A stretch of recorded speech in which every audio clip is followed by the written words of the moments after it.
Today we're going to make a pasta salad, and I love doing this because it's a cold pasta. You put it in the refrigerator, you can make it with shrimp or chicken, and you can pick at it as a snack, you can make it a meal, and you can put anything marinated in it, and it's super easy. I'm gonna cut up one thing, and everything else is just gonna be dumped into the bowl. And everybody over here loves it, and you can customize it to your likes. So give it a try. The ingredients that you're going to need is shrimp. You can use any size, peeled or deveined raw. A little bit of crab boil. 2 or more boxes of Suddenly salad. I always mix them up so they have a special flavor. Some cherry tomatoes, artichokes, pepperoni, and some Muffaletta Italian olive salad. Yum. You can also put marinated mushrooms in here, which I have done before. Very, very versatile. And of course you can do it with chicken, but my husband prefers the shrimp. Alright, all you have to do is bring a pot of water to a boil and put in a cap full of crab boil.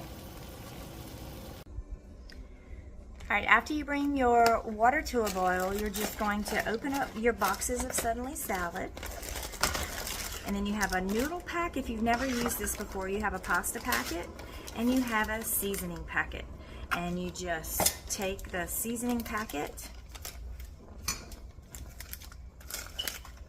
and you put it in a container, whatever container you're going to use. Make sure you pick something a little bit bigger because you're going to have to stir this sucker and it ends up all over your cabinet.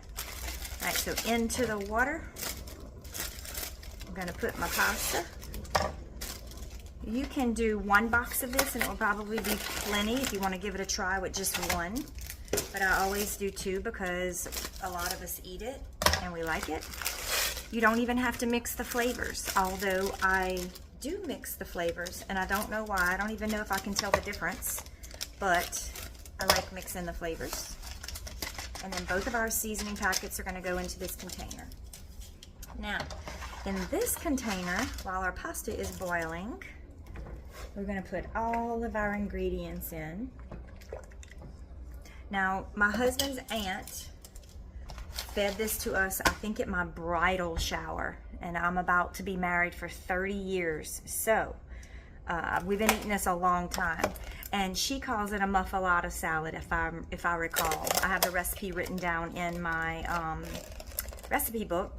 And I'm not sure if I make it exactly like her anymore, but the Muffaletta salad would have like chopped up salami, chopped up pepperoni, chopped up maybe even Italian bacon. It would have, you know, all the different types of meat in it, and then it would have all of the other stuff that I'm about to put in. So we're going to start off by just, on top of this, we're really going to just dump it all in. We love artichoke hearts at our house, and this brand, the Del Monte brand, is marinated in oil, and so I prefer this one.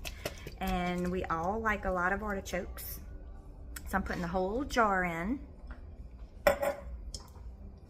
I had this one in my cabinet. It has a little bit of oil, but it's more liquid. And I promise you, you're going to need the liquid because the pasta is going to soak it all up. And you kind of want to do your pasta only until it's cooked al dente. So we're going to let it go for a few minutes, not let it swell completely, and then we're going to add our shrimp into the pot because remember, we have crab oil in here and that is going to flavor the shrimp. All right, so that goes in. And then I'm going to open my jar of this Italian olive salad. I like to put this on top of hummus. I, of course, like to put it in this. I love to put it on a sandwich.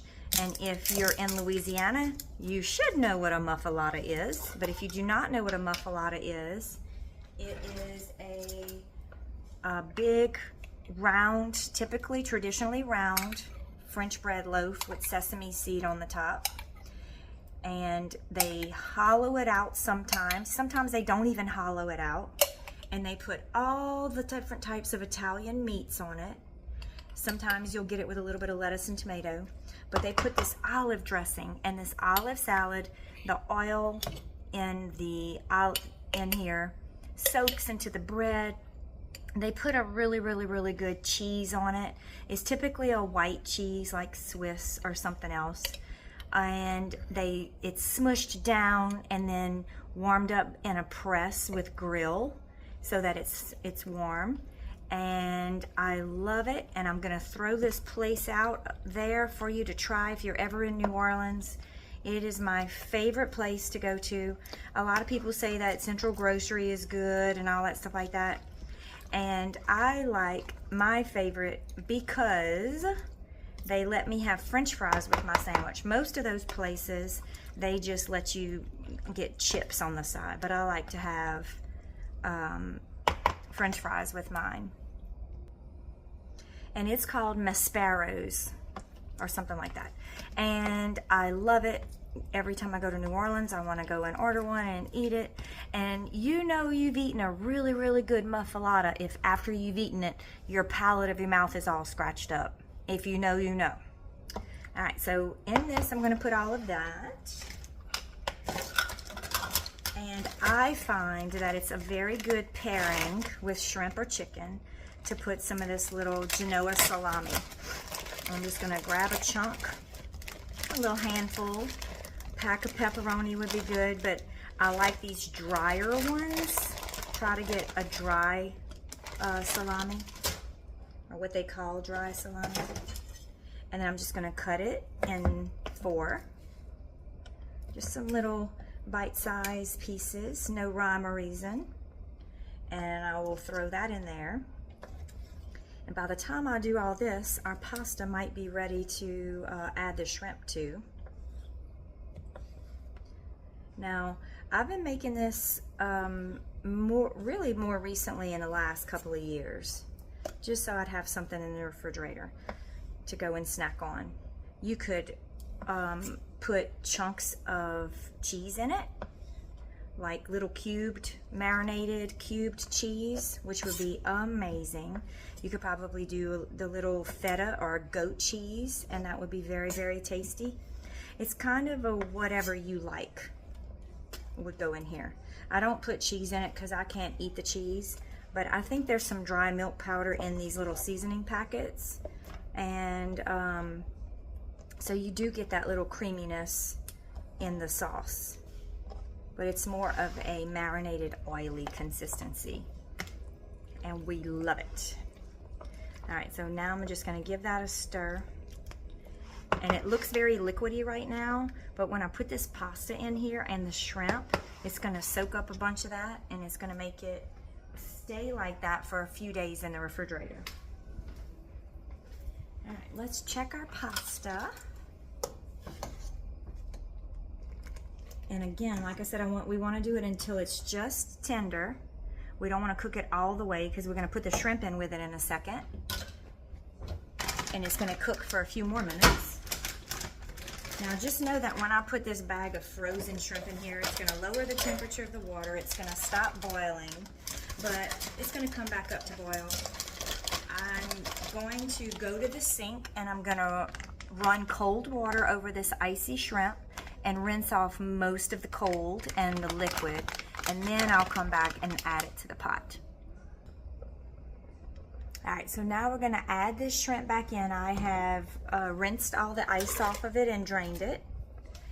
And it's not going to take long for this to cook at all. It did lower the temperature a little bit of my water, no big deal. It's going to come back up to a boil in a second. And then when the shrimp are fully cooked and pink, I will go and pour them back through the colander, drain all the liquid out, and then immediately go ahead and add it into our pasta container. All right, so the shrimp is pink. It's ready to pour through the colander in the sink. And I'm gonna go do that real quick, and then I will combine them. All right, so we're ready to add it all together, and let me tell you, I ran cold water over this for like a minute and a half or 2. And that's a good idea because it stops the cooking process of the pasta and the shrimp. And of course, when you're ready to pop this in the refrigerator, because everybody over here prefers it cold, it won't take as long to get cold. And I'm just going to give it a turn so everything is coated in this olive oil. and flavors, the little sauce that we made on the bottom. And I didn't say this earlier, but I always do put a little pinch of red pepper flakes, and I find that it'll stay flavorful for longer if you do that. You got the shrimp boil, or the crab boil. You've got the little seasoning packet, but there's no seasoning like spice-wise in the packet. So whatever you want is what you have to add. You could even put a little few drops of crab boil in your pasta now at this point. But I'm just gonna put a little pinch of red pepper flakes. Not that much. Okay, a little pinch. Maybe more. Not too much. And give that a toss. Put it in the refrigerator, and before you eat each time, stir it, because a lot of times the oil just drips down to the bottom of the pan and you don't get the texture or the oiliness that you would think you would get on this pasta. All right, I'm gonna serve us up a little bit, taste it with you.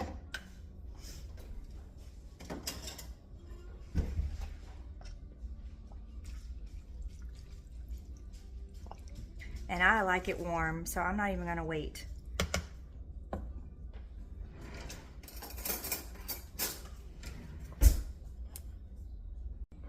Here's the pasta salad.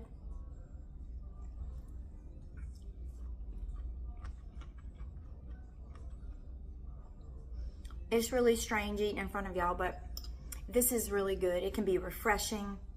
And just know it's one of those things that if you leave it sitting in the refrigerator, it's just gonna get better and better, like more flavorful, because it's been soaking it all up. And I hope you try it, and I hope you enjoy it.